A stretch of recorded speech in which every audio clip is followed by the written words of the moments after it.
أعوذ بالله من الشيطان الرجيم. بسم الله الرحمن الرحيم. الحمد لله الذي أنزل على عبده الكتاب ولم يجعل له عوجا قيما لينذر بأسا شديدا من لدنه ويبشر المؤمنين الذين يعملون الصالحات أن لهم أجرا حسنا ماكثين فيه أبدا وينذر الذين قالوا اتخذ الله ولدا ما لهم به من علم ولا لآبائهم كبرت كلمة تخرج من أفواههم إن يقولون إلا كذبا فلعلك باخع نفسك على آثارهم إن لم يؤمنوا بهذا الحديث أسفا إنا جعلنا ما على الأرض زينة لها لنبلوهم أيهم أحسن عملا وإنا لجاعلون ما عليها صعيدا جرزا أم حسبت أن أصحاب الكهف والرقيم كانوا من آياتنا عجبا إذ أوى الفتية إلى الكهف فقالوا ربنا آتنا من لدنك رحمة وهيئ لنا من أمرنا رشدا فضربنا على آذانهم في الكهف سنين عددا ثم بعثناهم لنعلم أي الحزبين أحصى لما لبثوا أمدا نحن نقص عليك نبأهم بالحق إنهم فتية آمنوا بربهم وزدناهم هدى وربطنا على قلوبهم إذ قاموا فقالوا ربنا رب السماوات والأرض لن ندعو من دونه إلها لقد قلنا إذا شططا هؤلاء قومنا اتخذوا من دونه آلهة لولا يأتون عليهم بسلطان بين فمن أظلم ممن افترى على الله كذبا وإذ اعتزلتموهم وما يعبدون إلا الله فأووا إلى الكهف ينشر لكم ربكم من رحمته ويهيئ لكم من أمركم مرفقا وترى الشمس إذا طلعت تزاور عن كهفهم ذات اليمين وإذا غربت تقرضهم ذات الشمال وهم في فجوة منه ذلك من آيات الله من يهد الله فهو المهتد ومن يضلل فلن تجد له وليا مرشدا وتحسبهم أيقاظا وهم رقود ونقلبهم ذات اليمين وذات الشمال وكلبهم باسط ذراعيه بالوصيد لو اطلعت عليهم لوليت منهم فرارا ولملئت منهم رعبا وكذلك بعثناهم ليتساءلوا بينهم قال قائل منهم كم لبثتم قالوا لبثنا يوما أو بعض يوم قالوا ربكم أعلم بما لبثتم فابعثوا أحدكم بورقكم هذه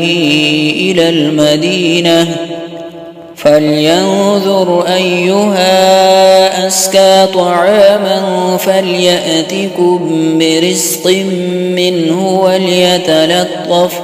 وليتلطف ولا يشعرن بكم أحدا إنهم إن يظهروا عليكم يرجموكم أو يعيدوكم في ملتهم ولن تفلحوا إذا أبدا وكذلك أعثرنا عليهم ليعلموا أن وعد الله حق وأن الساعة لا ريب فيها إذ يتنازعون بينهم أمرهم فقالوا ابنوا عليهم بنيانا ربهم أعلم بهم قال الذين غلبوا على أمرهم لنتخذن عليهم مسجدا سيقولون ثلاثة رابعهم كلبهم ويقولون خمسة سادسهم كلبهم رجما بالغيب ويقولون سبعة وثامنهم كلبهم قل ربي أعلم بعدتهم ما يعلمهم إلا قليل فلا تمار فيهم إلا مراء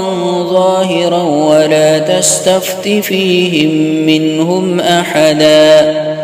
ولا تقولن لشيء إني فاعل ذلك غدا إلا أن يشاء الله واذكر ربك إذا نسيت وقل عسى أن يهديني ربي لأقرب من هذا رشدا ولبثوا في كهفهم 300 سنين وازدادوا 9 قل الله أعلم بما لبثوا له غيب السماوات والأرض أبصر به وأسمع ما لهم من دونه من ولي ولا يشرك في حكمه أحدا واتل ما أوحي إليك من كتاب ربك لا مبدل لكلماته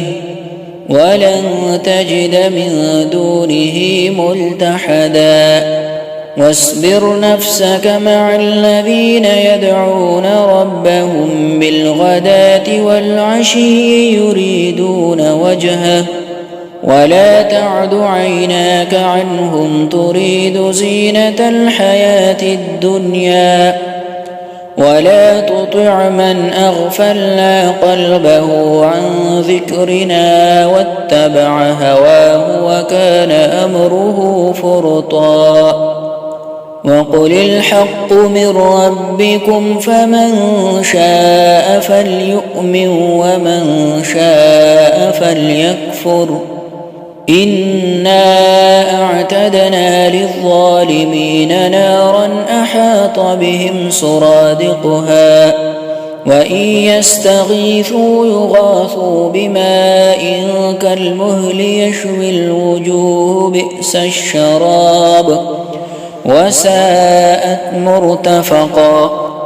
إن الذين آمنوا وعملوا الصالحات إنا لا نضيع أجر من أحسن عملا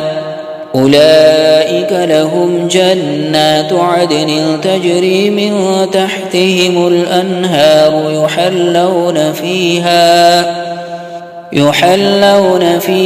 من أساور من ذهب ويلبسون ثيابا خضرا من سندس واستبرق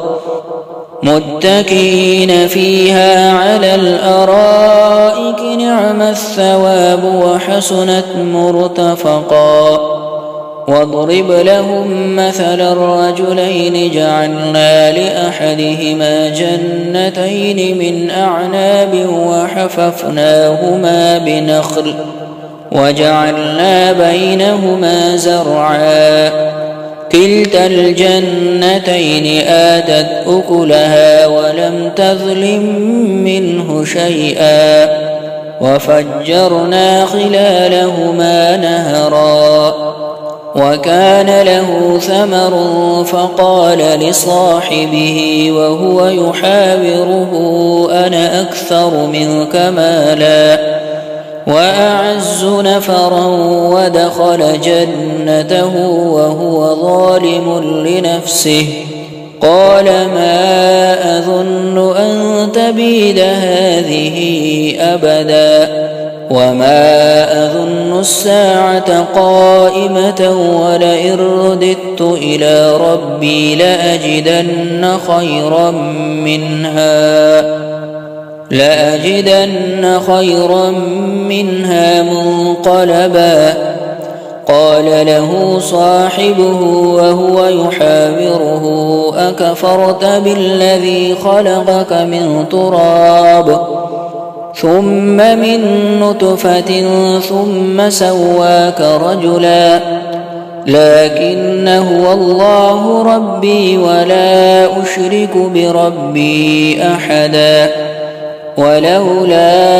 إذ دخلت جنتك قلت ما شاء الله لا قوة إلا بالله إن ترني أنا أقل منك مالا وولدا فعسى ربي أن يؤتيني خيرا من جنتك ويرسل عليها حسبانا من السماء فتصبح صعيدا زلقا أو يصبح ماؤها غورا فلن تستطيع له طلبا وأحيط بثمره فأصبح يقلب كفيه على ما أنفق فيها وهي خاوية على عروشها ويقول يا ليتني لم أشرك بربي أحدا ولم تكن له فئة ينصرونه من دون الله وما كان منتصرا هنالك الولاية لله الحق هو خير ثوابا وخير عقبا واضرب لهم مثل الحياة الدنيا كماء إن أنزلناه من السماء فاختلط به نبات الأرض فأصبح هشيما تذروه الرياح وكان الله على كل شيء مقتدرا المال والبنون زينة الحياة الدنيا والباقيات الصالحات خير عند ربك ثوابا وخير أملا ويوم نسير الجبال وترى الأرض بارزة وحشرناهم فلم نغادر منهم أحدا وعرضوا على ربك صفا لقد جئتمونا كما خلقناكم أول مرة بل زعمتم أن لن نجعل لكم موعدا ووضع الكتاب فترى المجرمين مشفقين مما فيه ويقول يا ويلتنا ما لهذا الكتاب لا يغادر صغيرة ولا كبيرة إلا أحصاها ووجدوا ما عملوا حاضرا ولا يظلم ربك أحدا وإذ قلنا للملائكة اسجدوا لآدم فسجدوا إلا إبليس كان من الجن ففسق عن أمر ربه أفتتخذونه وذريته أولياء من دوني وهم لكم عدو بئس للظالمين بدلا ما أشهدتهم خلق السماوات والأرض ولا خلق أنفسهم وما كنت متخذ المضلين عددا ويوم يقول نادوا شركائي الذين زعمتم فدعوهم فلم يستجيبوا لهم وجعلنا بينهم موبقا ورأى المجرمون النار فظنوا أنهم مواقعوها ولم يجدوا عنها مصرفا ولقد صرفنا في هذا القرآن للناس من كل مثل وكان الإنسان أكثر شيء جدلا وما منع الناس أن يؤمنوا إذ جاءهم الهدى ويستغفروا ربهم إلا أن تأتيهم سنة الأولين أو يأتيهم العذاب قبلا وما نرسل المرسلين إلا مبشرين ومنذرين ويجادل الذين كفروا بالباطل ليدحضوا به الحق واتخذوا آياتي وما أنذروا هزوا ومن أظلم ممن ذكر بآيات ربه فأعرض عنها ونسي ما قدمت يداه إنا جعلنا على قلوبهم أكنة أن يفقهوه وفي آذانهم وقرا وإن تدعوهم إلى الهدى فلن يهتدوا إذن أبدا وربك الغفور ذو الرحمة لو يؤاخذهم بما كسبوا لعجل لهم العذاب بل لهم موعد لن يجدوا من دونه موئلا وتلك القرى أهلكناهم لما ظلموا وجعلنا لمهلكهم موعدا وإذ قال موسى لفتاه لا أبرح حتى أبلغ مجمع البحرين أو أمضي حقبا فلما بلغا مجمع بينهما نسيا حوتهما فاتخذ سبيله في البحر سربا فلما جاوزا قال لفتاه آتنا غداءنا لقد لقينا من سفرنا هذا نصبا قال أرأيت إذ أوينا إلى الصخرة فإني نسيت الحوت وما أنسانيه إلا الشيطان أن أذكره واتخذ سبيله في البحر عجبا قال ذلك ما كنا نبغي فارتد على آثارهما قصصا فوجدا عبدا من عبادنا آتيناه رحمة من عندنا وعلمناه من لدنا علما قال له موسى هل أتبعك على أن تعلمني مما علمت رشدا قال إنك لن تستطيع معي صبرا وكيف تصبر على ما لم تحط به خبرا قال ستجدني إن شاء الله صابرا ولا أعصي لك أمرا قال فإن اتبعتني فلا تسألني عن شيء حتى أحدث لك منه ذكرا فانطلقا حتى إذا ركبا في السفينة خرقها قال أخرقتها لتغرق أهلها لقد جئت شيئا إمرا قال ألم أقل إنك لن تستطيع معي صبرا قال لا تؤاخذني بما نسيت ولا ترهقني من أمري عسرا فانطلقا حتى إذا لقيا غلاما فقتله قال أقتلت نفسا زكية بغير نفس لقد جئت شيئا نكرا قال ألم أقل لك إنك لن تستطيع معي صبرا قال إن سألتك عن شيء بعدها فلا تصاحبني قد بلغت من لدني عذرا فانطلقا حتى إذا أتيا أهل قرية استطعما أهلها فأبوا أن يضيفوهما فوجدا فيها جدارا يريد أن ينقض فأقامه قال لو شئت لاتخذت عليه أجرا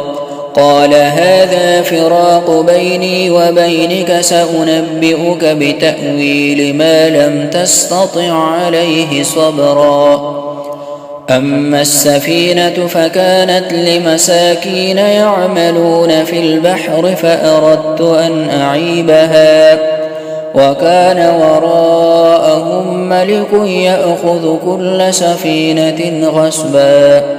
وأما الغلام فكان أبواه مؤمنين فخشينا أن يرهقهما طغيانا وكفرا فأردنا أن يبدلهما ربهما خيرا منه زكاة وأقرب رحما وأما الجدار فكان لغلامين يتيمين في المدينة وكان تحته كنز لهما وكان أبوهما صالحا